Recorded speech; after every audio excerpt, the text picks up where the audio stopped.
Welcome back to One Foot In. I'm Ohana, he's Winn, and it is Friday, which means we've got some looking forward, some projecting, some prognosticating, I think, to do for What this does college that football mean? weekend.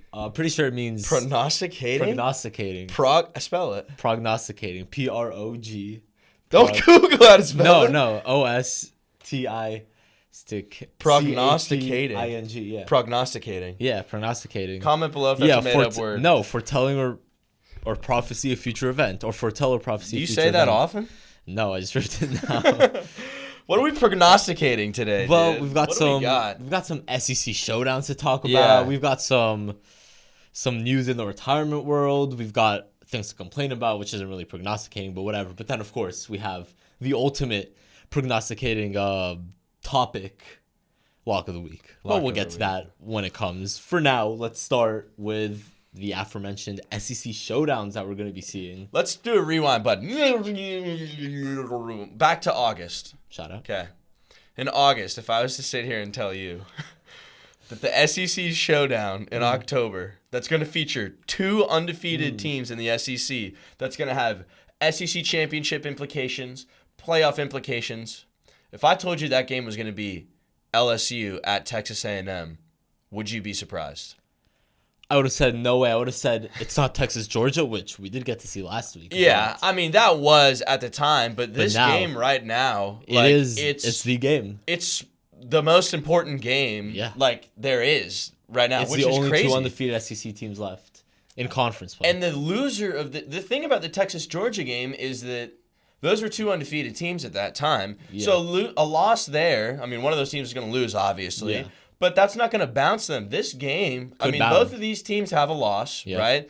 They still haven't necessarily proven that they're championship caliber, and they're trying to. And so a win almost cements them there in a playoff, you could argue, if they win out. Yeah. But a loss means that you're done. So this is huge. It's a this is huge, and it also is going to change up who's going to win or who's going to play in the SEC championship game. So, with all that being said, I'm yapping a lot here. What do you think about this game? Like, not even this specific, like this game. What do you think about? At Kyle Field, at night, what do you just think about this game? Well, if you ask Garrett Nussmeier, Kyle Field doesn't matter. It's no Tiger Stadium, but it's no Death Valley. But yeah, I mean, like you said, it's the top two teams in the SEC, literally. You know, but if you can argue it. But if you look at the standings, there's two teams at the top, and it's them. And if you ask Brian Kelly, this is the best team in the SEC that he's going up against in A&M. I mean, that's a quote, best team in the SEC right now. So if we're gonna take him literally, if we're living in a literal world, yeah, he's not wrong.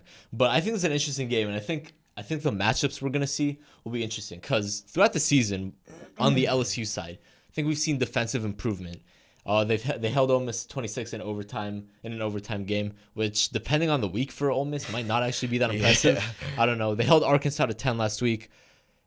Their rankings defensively, they're now third in pressure rate. They're seventh in sacks, and this is without Harold Perkins since week 4, who's the premier pass rusher. Yeah.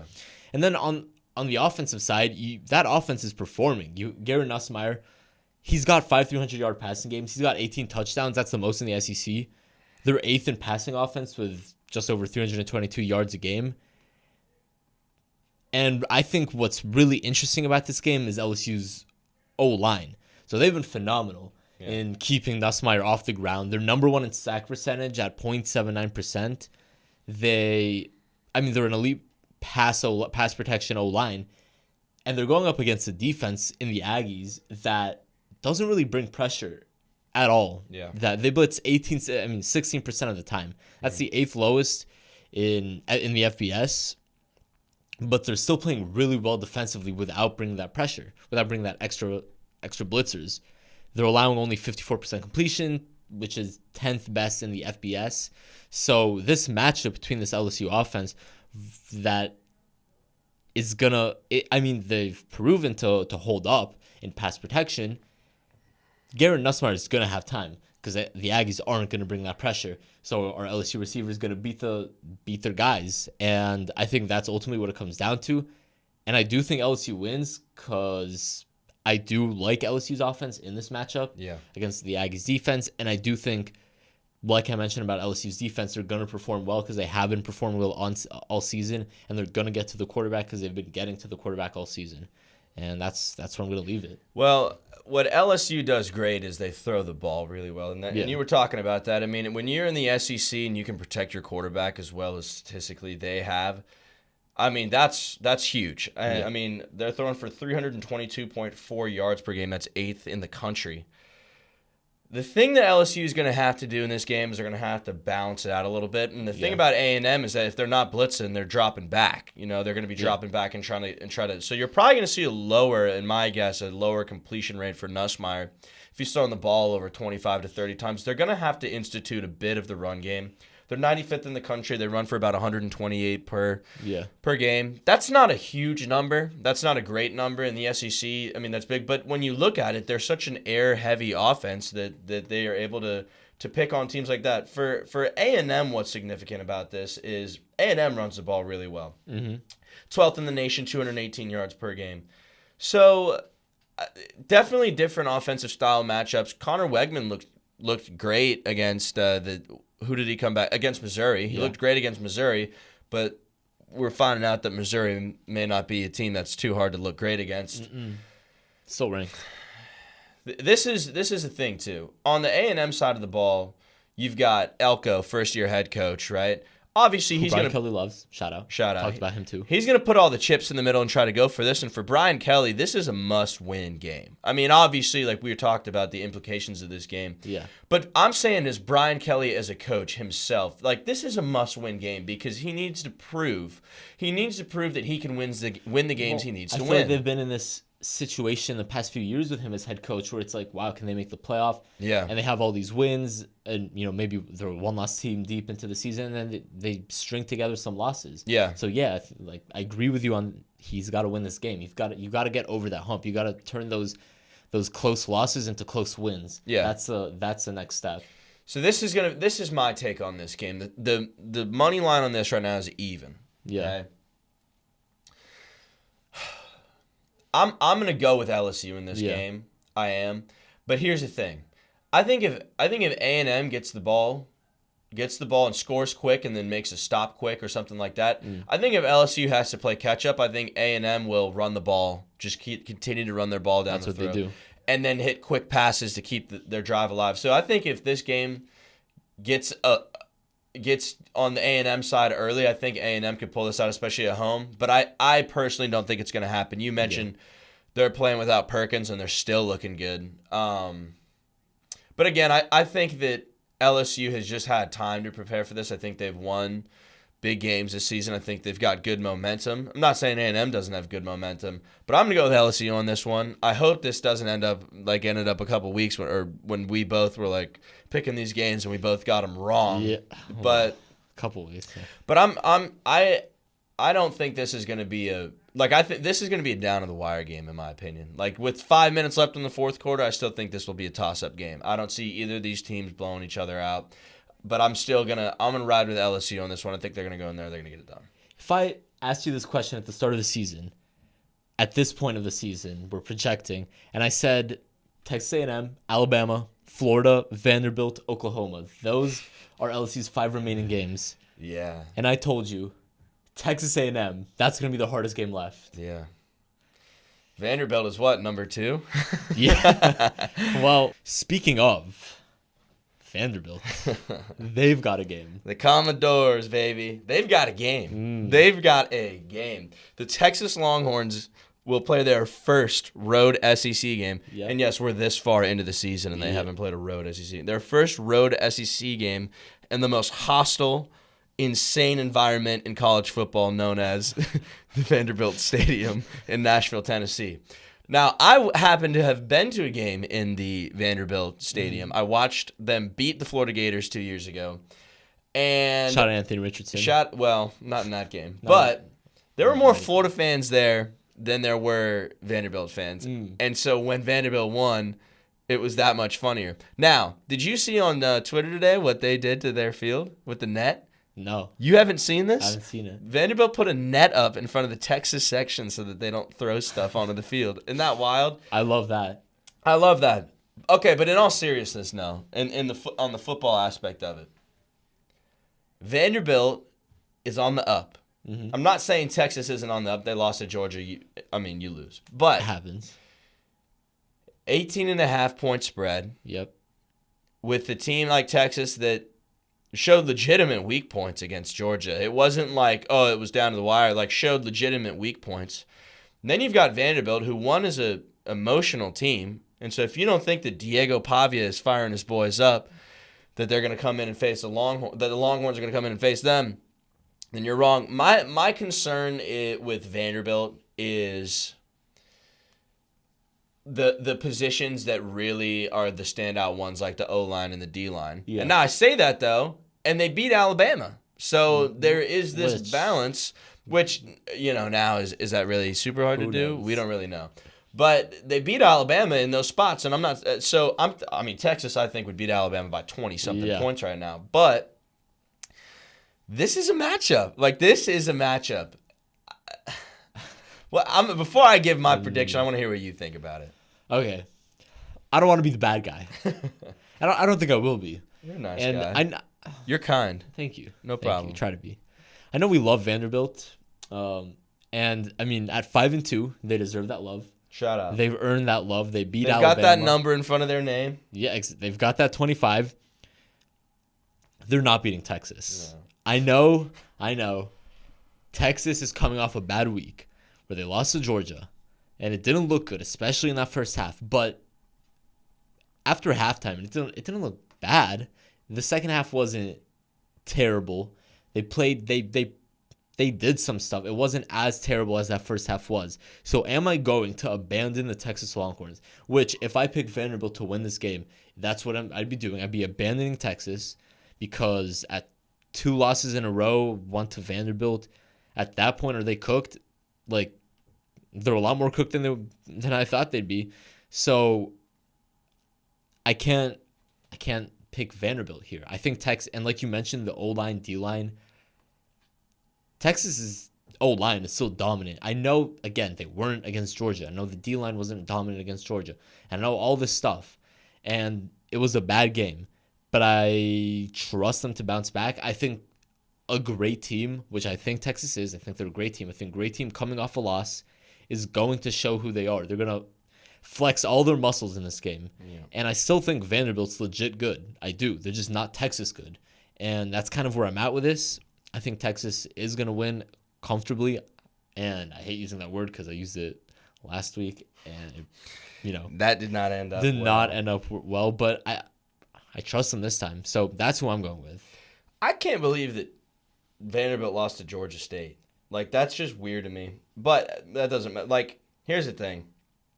I'm looking at the scores of these Vanderbilt games that they've played in. Oh, my screen went away. It's all been close. Well, it's all been close, but outside of Alabama, they hung 40 on Alabama, but Alabama also gave them the ball multiple times. Yeah. Sorry, let me get to right here. Here we go. This is the points they scored. Okay, Ball State, they only scored 24 points. Kentucky, they only scored 20 points. Missouri, they scored 27. So, Georgia State, they scored 32, but the Missouri game also had overtime in it. But the reason I say that is because Kentucky stinks, okay? And if Florida can put up 48 points on Kentucky, which also came from a Cormani McLean pick six at the end of the game, and yes, Cormani McLean is on the Florida Gators. But that's kind of my worry here. And, they put 40 on Bama, but like I said, Bama gave them a lot of points in that game. They still flat out beat Bama, like I've said. But that's where this comes down to. I think that Texas's defense is they're just gonna take them off the field too many times, and I agree. I think that Vanderbilt defense is gonna be really worn out in a couple plays. I think Isaiah Bond is gonna run past a lot of people, and then you've got Ryan Wingo, who's a stud. They can run the ball, they can pass the ball. I still think Texas still is one of the best 5 teams in the country, and I think if they play Georgia again, I think it would be a different game, to be honest with you. So I'm with you on that. A 19-point spread. Your thoughts on that? Honestly, I'll take Texas in that. Yeah. Spread. Yeah, I think they. This is hard, win man. comfortably. This sucks. I know. I hate saying it. I like Vanderbilt a lot. I love Pavia. And you know what? They're still gonna make a bowl game. They're still gonna have a good season. Yeah. When we look back and losing to Texas, regardless by how many points it is, won't be a shame for them. Wait, hold up. Will Vanderbilt make a bowl game? Texas, Auburn, South Carolina, LSU, Tennessee. Auburn. You're gonna beat Auburn. They could beat South Carolina. They can beat Auburn and South They Carolina. could beat Tennessee. They could beat Tennessee. Yeah. Like, seriously. But, yeah, I think Vanderbilt is going to they're just not going to have enough in the tank. I think that's just the way it is, and I think that Sark and Texas had one of their toughest weeks of practice that they've ever had, and I think they're going to go up. They're going to show it. And they're going to show it. So, Vanderbilt, I love you. I'm sorry. Okay, last game in this SEC, a weekend conglomerate thing. Yeah. And this one, we could be super quick because we don't need to talk about much about this. I feel like I can speak for both of us. We don't believe in either one of those either one of these teams whatsoever. It's Missouri at Alabama. I don't know. I don't really care. I think Alabama wins just because I have even less respect for Missouri than I do for the Tide at this point. If they just play a clean game, they'll be fine. But honestly, a clean game for Jalen Milroe feels like a tall task after the last few weeks. Yeah. And honestly, I think the game's kind of just overall inconsequential. Like, neither of these teams. These teams aren't making the playoff. They're not making the playoff. They're not. They don't have juice whatsoever. They don't have juice. Missouri will not beat Alabama at Alabama. No. Now, let me say this, and I'm sorry to everybody out there. I had Missouri winning this game in my preseason thing. Now, I also looked at it and said, I don't think Alabama's that good this year, and I was right. Yeah. I also looked at it and said, Missouri has a lot of offensive weapons. They've got Drinkwitz now for a couple more years now. They've got Brady Cook, who's a returning senior. Their defense has played pretty well. I think they're going to go in and they're going to steal this game. And you know what? On paper, they should have, but unfortunately, football is not played on paper. No, it's played on grass. And when Missouri Also, goes out on grass and tries to play football, they don't look good at it. So bad. I will not be watching this game. No. This game, I will look at the final score and I'll talk about Watch it. some highlights. I'll watch some highlights. I will not turn this game on willingly. Maybe a 2-minute segment on Tuesday. If that. I mean, something major will have to happen. Yeah. I have Bama in this game. I have Bama to cover this game too, which says nothing. It's like, what, 11? Some books are 11, some are 14. I don't care. Missouri stinks. They stink. And Brady Cook's, I don't even know if he's going to play. Yeah. So That's true. that's all we need to talk about that game. Okay, let's just get into the rundown. Forget about that game. Okay, into the rundown here, and let's start with another game. This will be our last specific game topic. We'll make this one quick of the too. day. Yeah, it's number 20 Illinois at new number 1 ranked team in the country, Oregon. The Oregon Ducks. Shout out to you, Oregon. Still love you. Should be a fun little Big Ten matchup. Is that why you're wearing the green hat? It's not why I'm wearing the green hat, but it is now. Yes, it is. It is now. It is. Illinois sneaky good this year. 6-1. Yeah. Back-to-back wins at home. Purdue 50-49, crazy, and Michigan 21-7. Who they took Michigan apart.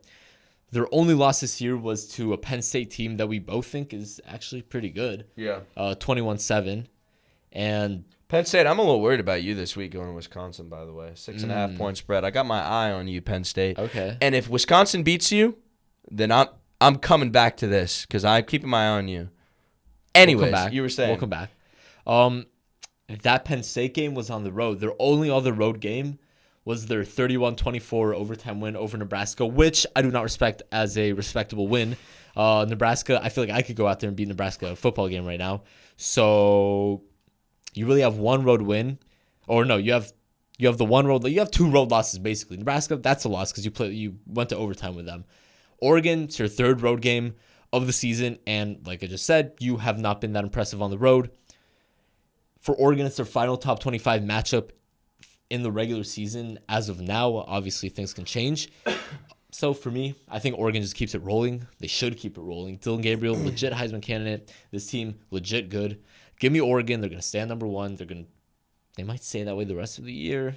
I think Oregon will stay that way in the rest of the year, and I definitely don't think that they're going to lose this game. And here's why. Okay, Illinois puts up 50 against Purdue. I don't care about that. They scored 21 against Michigan. They scored 7 against Penn State. Yeah. They scored 31 in overtime against Nebraska. They scored 23 against Kansas. Those teams aren't great, and you've got to put up more points than that if you think that you're gonna beat Oregon. Yeah. Because here's the thing. The thing is I'm like Oregon's defense is good. Okay, they're not insane, but they're good. They're really good. They didn't allow 49 to Purdue. Yeah, exactly. They're the number one team in the country for a reason because they're good on both sides of the ball. And then you look at their quarterback, who is a beast. And I will promise you this. I mean, I wish I could do a lock of the week on a prop bet right here. Oregon will score at least 30 points on you. Easily. Yeah. Easily. Illinois, you have a good defense, too. I'll give you that. You're not a bad team. You're not a bad team at all. You're a good team. And honestly, I think you might be a little underrated. Luke Altmaier has only thrown one pick on the year with 15 touchdowns. That's a big number. That's good. That's really good. I'm not saying you're a bad team, but what I'm saying is I think that Oregon is a league above you. Yeah. If you want to go out there and prove me wrong, then be my guest and do it. But I don't think that you're going to do it. You literally just got an open invitation to do it. You got an open invitation for me. A 20-point spread is it 20? What was that spread? 20, 21? I might be giving it too much juice here.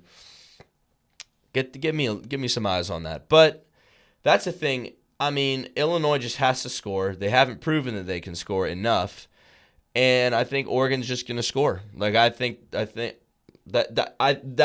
my outlook on this game. That's the way I would put it.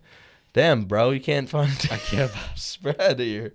No spread. I'm choking. Okay, I'll look it up. Oregon spread. Who are they playing? Illinois. Dude, this is crazy. Yeah, it's kind of a. Come on, dude, give it to me. I got it. Is it at Oregon or is it at Illinois? No, it's at Oregon. It's at Oregon. You didn't listen to anything I was saying, huh?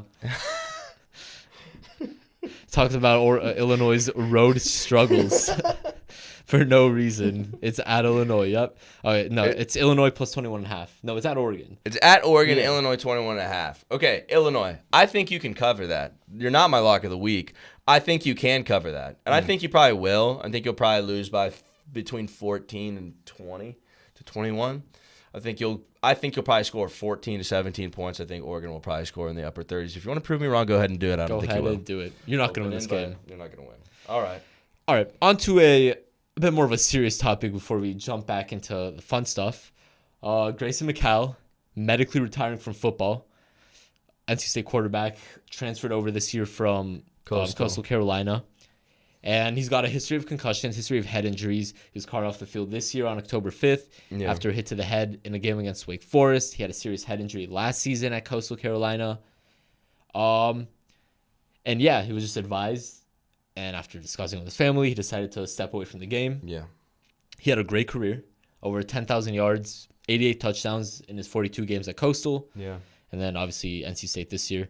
So obviously sucks to see stuff like this happen. He was, but he got to play at a super high level that most people don't. Yeah. I've had concussions in my life. I think I had one playing football too, actually. But I'm not comparing myself to that whatsoever. But, I mean, I don't need to say this, but head injuries are really serious. And the thing about head injuries too is that it is a bruise on your brain and it doesn't dissipate and it just continues to get worse. And that's what the problem that we're seeing with Tua in the NFL is that it's like it's not going to get better. It's just not going to get better. And it's the same thing with any injury that you get. But let me say this too. Being carted off of a field is a really big deal when it comes to a head injury. Because if you can't, and if you're being medically advised to not move your body because of a hit to the head after sustaining a bad head injury a year prior, that's kind of as bad as it can get. I think McCall did what the really wise thing is, and he said exactly what you're saying, which is I had a great career. My team isn't performing great this season. Actually, it doesn't have anything to do with the team, but I'm probably not going to the NFL. And if I do, I'm probably going to have to really work hard for this for a long time. And a lot of NFL GMs are going to look at my head injuries and say, why would I invest in you? Like, honestly, that's the way it is. And, he said he wants to become a coach. I think that's great. That's great. I fully support this decision. It sucks. It's sad. But I think that this kind of also should become, I hope that some other people look at this and say, it's okay to do that. It's okay to do that. It's okay to say, I need to put my life and my health in front of sports. right? That's my personal take on it. I'm proud of him for making that decision. I'm proud that he's good voices around him to help him make that decision too. Yeah, I think that's pretty much all we need to say on that. His decision, ultimately at the end of the day, and he made it. We're not doctors also, so yeah, we don't exactly know, but his doctors obviously advise him. But the thing him, about, like, when you get a head injury like that is, like, you have to really be careful about everything you do. And, like, again, getting carted off of a field, the amount of recovery that would take and then the clearance that would have to come from that is so extensive that it's just not worth it. It's just not. And I'm happy about it. Okay, I've said my piece. I've gotten my concussion thing off my chest. I've had multiple concussions and have been to the doctors a couple times for them. It's all good, though. It's all good. First concussion when I was 6 years old. Head hit the hardwood floor, and I blacked out, and no one decided to take me to the hospital. And then I went there like 2 hours later, and they're like, "You have a concussion, and you're a child. And you're just now coming in." I was like, "Dude, I can't drive here, bro." Anyways, let's segue into the lock of the week. Lock of the week. Now, everybody watching at this point is aware of what's going on here. Mm-hmm. We pick a team against the spread to win the game. Yeah. I myself am what? I forget. 4-0. 4-0. That's right. Yeah, I'm sure you do. That's right. And you, I can't forget yours. You are 1-3. 1-3. Something like that. Yeah, something like that. Now, we talked about this extensively last week. I said, this is where it turns around. Mm-hmm. This is where it turns around. I have faith in my boy. I have faith in Eitan Ohana. I have faith. He's going to get 2 feet in from now on, bro. Ooh. He's not even trying to go for 1. He's going for 2. Look, I'm trying to keep the goose egg going. My goal the rest of the season, don't lose a bet. Now, this week I'm a little scared.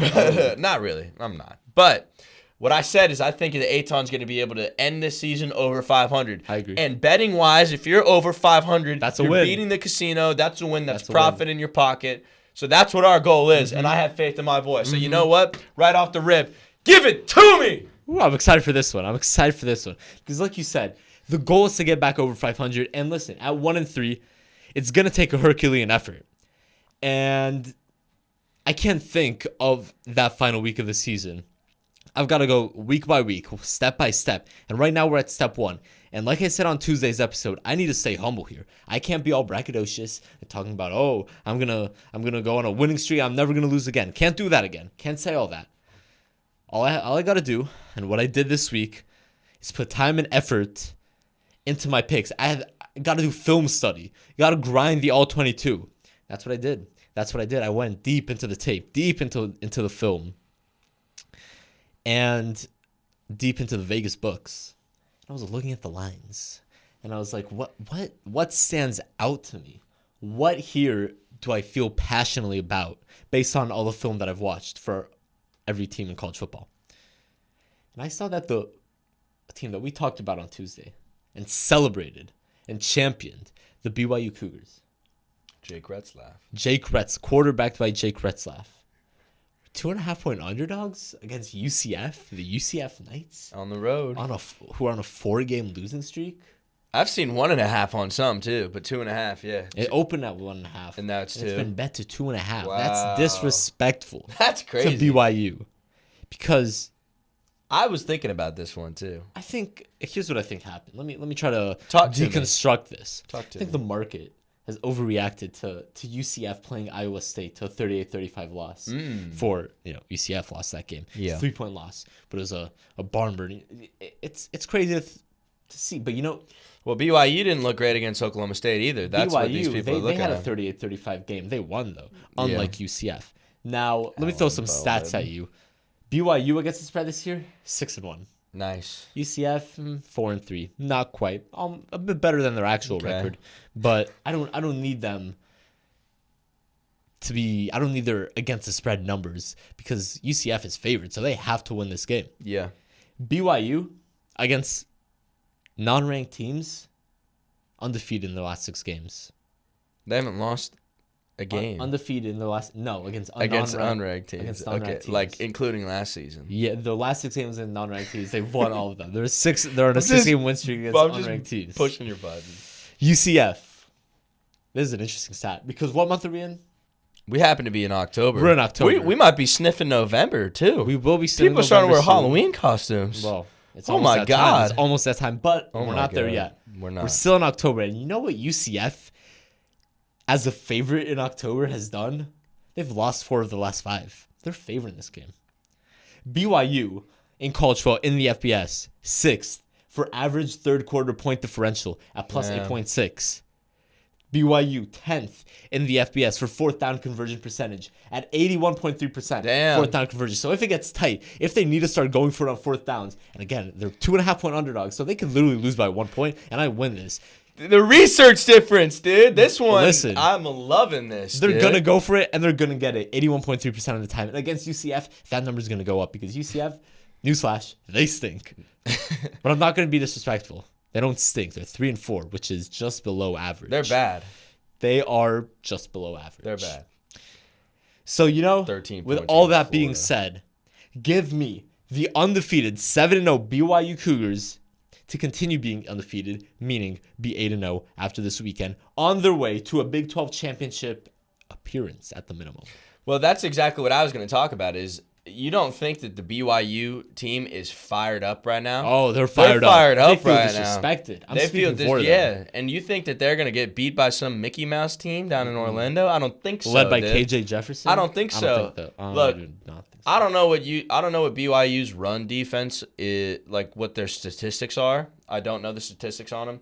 As long as they can keep KJ Jefferson and Sanders to a moderate degree, they're not going to have a problem. Mm-hmm. I definitely support this, and I'd be shocked if BYU doesn't win. They this hold their game. opponents to 4.2 yards per rush. That's 54th in college football. Yeah, it's in not the that FBS. bad. That's Yeah. better than not that I bad. mean, if the Gators defense can keep UCF till 13, BYU's got this. I think they're going to be okay. Yeah. And again, So- they're underdogs. Which is crazy. Yeah. Which is crazy because they're number 11. But we'll see. will see. We'll see. I think, BYU's going to they need a bounce back game after Oklahoma State. Need that. Wasn't their cleanest performance, but I think this is where they're going to get it. Yeah. Now, for me. Damn. Shout out. Damn. That Little was loud. notification. That's okay. Little notification. Someone's excited for You your know who pick. that was? Who was that? You know who it was? Mm-mm. That was Mario Cristobal. Really? He texted me. He texted Well, I you. texted him earlier, and I said, "Man, I'm looking at this sheet of all the games and all the spreads, and you have to understand, Mario, I'm undefeated, and Mario, you're undefeated. Oh. Now, in the past, there are usually games that jump at me, Yeah. and I say that's a lock, As the segment goes. and I've been right. This week it was a little harder. You know why? Why? Some teams." I'm still a little unsure about. Still There's some shaky. games that I really wanted to hit, but I wasn't sure. I was thinking about the BYU game. Yeah. So I told Mario all this. I said, look, what do you think I should do? What did That Mario text say? just said, Yeah. do you know who we play this week? Who did they play this week? Oh, I'll tell you. You don't need to look at I don't- anything. Okay. He goes, the worst team in college football. Oh, no. I said, they can't be in your conference. He goes, no, they're in our conference. They're our biggest no. rival. Oh, no. The Miami Hurricanes host Oh, the no. Florida Is State it- Seminoles this Oh. week. Now, The team that hasn't scored 21 points yet? Now, I was a little nervous, to be honest with you, because I was like, man, 3 touchdown spread. Miami gives up a lot of points. They like to make these games close. Blah, blah, blah, blah, blah, blah, blah. But then I texted Mario, I go, 3 touchdowns. You got me? He said, I got you twin. Ooh. Twin. That's what he said. That's what he said. He goes, Oh. he said, watch this, D-I-S. Oh, no. Watch this. 21 points.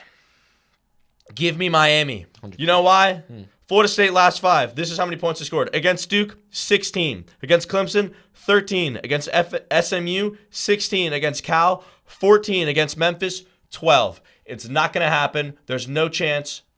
Give me Miami, everything I've got on it, 21 points. We're going to extend to 5. And you know what? If Miami doesn't cover that spread, then they've got to then there are concerns in the Miami camp if they're not covering that.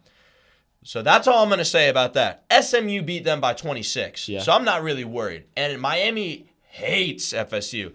But on the flip side, you could say, well, this is a rivalry game. Yeah. Blah, blah, blah, blah, blah, blah, blah. No. Cam Ward's trying to make a Heisman campaign. Yeah, he is. Miami's trying to prove themselves that they are 100% the team to beat in the ACC. And so give me Miami here. Give me another lock of the week hit. Yeah, FSU, they are Bad. terrible at football. They should be winless. They should be winless. They should be winless, and they pulled it out against Cal. Cal, A 14-9 thriller. yep, thriller is used very loosely there, if you couldn't tell. Yeah, they stink. They're not good at football, so they're going to get blown out by Miami. Miami's a great team. And listen, I know we both talked about how Miami keeps everything close. They're not going to keep this one close. This column scares me, man. That's what I'm talking about. This column scares me. They're giving up a lot of points. They let everyone in. But the problem is, but it's FSU. They can't score. They can't score. They can't do it. Dude, score prediction for me, Miami 48, FSU 7. That's my score prediction. You know what? Miami, hang a 50 piece on them. Hang it. Do it. Do it. Just do it. Nike. Seven's a good day in the office for FSU. All right. Last segment? Yeah. And by the way, your punishment for lock of the week is still happening. Soon. We got the we talked about it already. We talked about it already, but be looking out for that because we're excited about that. We got the amazing person to do it. All right, let's get into the closing segment. All right. We don't need no computers for this. Also, well, we need a timer. Oh, we need a timer. We need computers for this. We do need computers. I mean, I guess I could use my phone, but that's okay. I already got this open.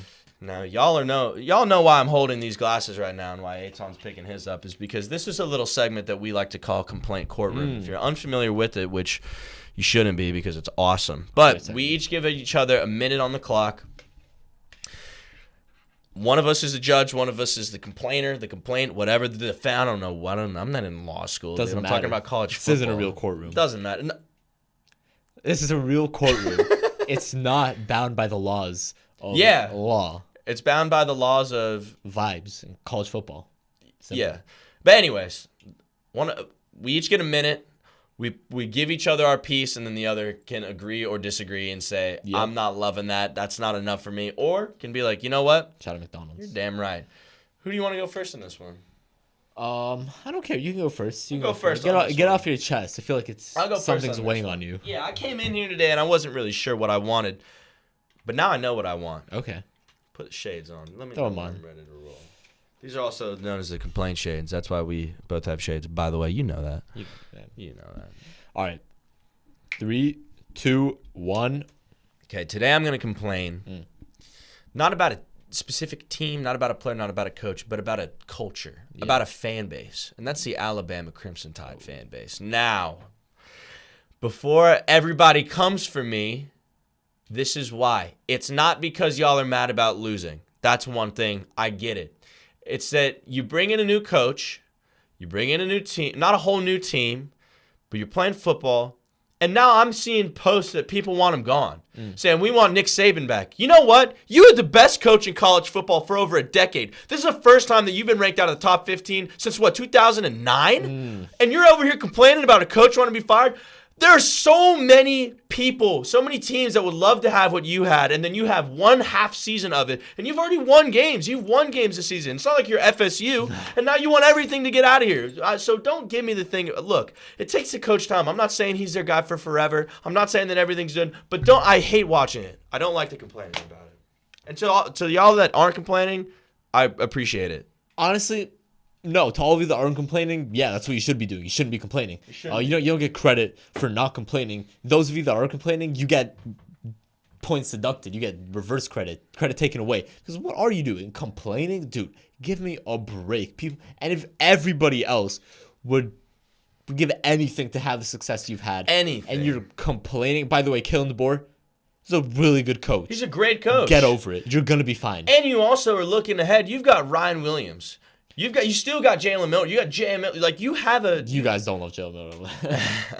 Yeah, but, like, the thing is, like, you can still look ahead and say, oh, we're going to have a team. We have stuff to look forward to. Okay, so what? You lose a couple games this season. You don't make the playoff. Like, you're going to be okay. Yeah. But, man, like, there are programs like Florida or, like, like most programs. Yeah, in most college programs football. in college football, besides the Ohio States. Bro, even Texas. Texas just Texas lost. had to eat. They were at the bottom of the barrel for a long Yeah. time, and now they're making it back. You know, like that's You'll the be way able, it you'll is. survive. You'll survive. And if you don't, then say we had the best 10 years ever. Yeah, So deal with it. Deal with it. That's my complaint. All right. All right. I'll throw on my shades. 3. Oh, whoa. The Whoa. timer started without me. What? Mean timer. All right. Some 3, rigging. 2, 1, go. Okay, you know what I'm complaining about? I'm complaining about college football and the college football landscape because, respectfully, you guys didn't give me anything good to complain about this week since Tuesday's episode. Everyone's too nice. Everyone's too boring. Not enough controversies. Brian Kelly, don't say Texas A&M is the best team in the SEC. Call them trash or something.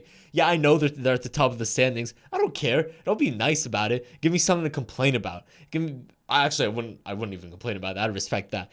But maybe I am complaining about that. But no, everyone's being way too nice. I need some anger. I need some disrespect. I need some controversy. You need some heart. I need some heart from some of these people. Everyone's all friendly now. Or I don't know about now, but everyone's all friendly the past 2 days in college football. No, enough of that.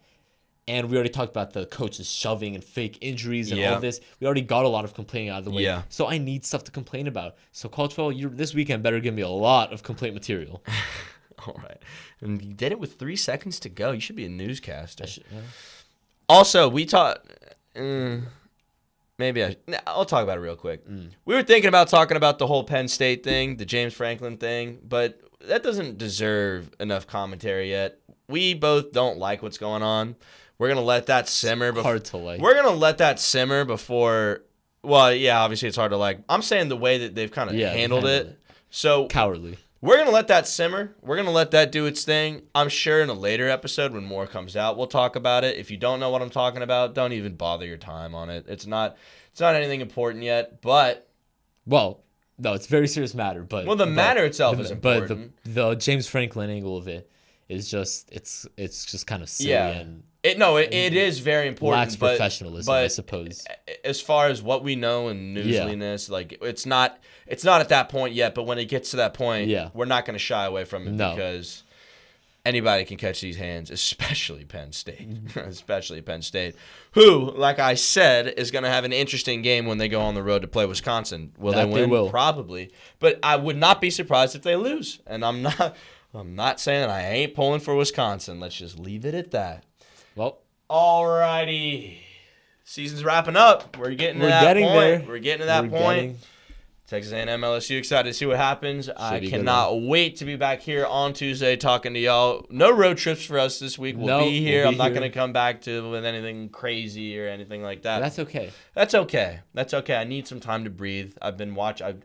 That Oklahoma game took a lot out of me. It was tough. But thank you guys so much for tuning in. Be sure to check out our social medias for some additional Instagram, content, TikTok, everything like that. Instagram, TikTok, One Foot In Pod. That's where you'll see the punishment, the aftermath. That's where you will see the punishment. Coming soon. Yeah, we are very excited to do that with our professional. Professional. What do you call somebody that gives you a jeweler? A piercer? A piercer.